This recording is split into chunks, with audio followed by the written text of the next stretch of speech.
এই যে আপনি গোসল করে ফেললেন, এই গোসল করার পর আলাদা করে আবার নতুন ওযু করা লাগবে কিনা, এটা অনেক মানুষের কমন প্রশ্ন। আপনি গোসল করছেন, এখন গোসল করার পর আবার নতুন ওযু করা লাগবে কিনা। নাসাইর বর্ণনা 52 নম্বর হাদিস। এই হাদিসের বর্ণনাকারী আম্মা জান আয়েশা সিদ্দিকা রাদিয়াল্লাহু তাআলা আনহা বলেন, কানান নবী সাল্লাল্লাহু আলাইহি ওয়াসাল্লাম লা ইয়াতাওয়াদ্দাউ বা'দাল গুসলি। রাসূলুল্লাহ সাল্লাল্লাহু আলাইহি সাল্লাম ভালোভাবে গোসল করার পর আবার নতুন করে ওযু করতেন না। নবীজি ভালোভাবে গোসল করার পর নতুন করে আর কি করতেন না, ওযু করতেন না।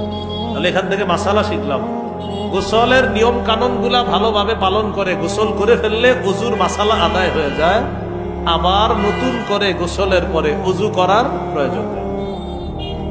এই হলো আপনার নামাজের পূর্ববর্তী শর্ত, ওযু করা, গোসল করা। কাপড় পাক। সূরা মুদ্দাসসিরের 4 নম্বর আয়াতে আল্লাহ বলেন, ওয়াথিয়াবাকা ফাতাহহির। নবী আপনি আপনার কাপড়গুলা পবিত্র করেন, ওয়া রাব্বাকা ফাকাব্বির। এরপর আপনি আপনার রবের বরত্ব বর্ণনা করেন, আগে কাপড় পবিত্র করেন। সহিহ বুখারীর বর্ণনা 227 নম্বর হাদিস। জাআত ইমরাআতুন ইলান নবী সাল্লাল্লাহু আলাইহি ওয়াসাল্লাম। এক মহিলা আল্লাহ রাসূল সাল্লাল্লাহু আলাইহি সাল্লামের কাছে আসলেন। আসার পর বললেন, আরাআইতা ইহদানা তাহিদু ফিস সাওবি ফাকাইফা তাসনাউ ইয়া রাসূলুল্লাহ।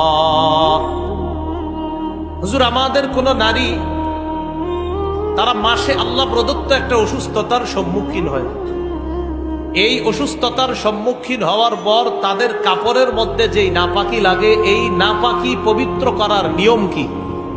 ভাই কথা বুঝে আসছে?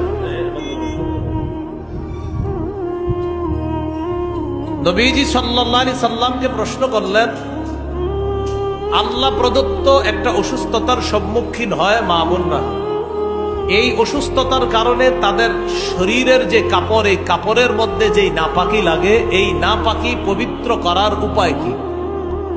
ফাকাল রাসূলুল্লাহ সাল্লাল্লাহু আলাইহি ওয়াসাল্লাম। নবীজি জবাব দিলেন, তাহুত্তুহু।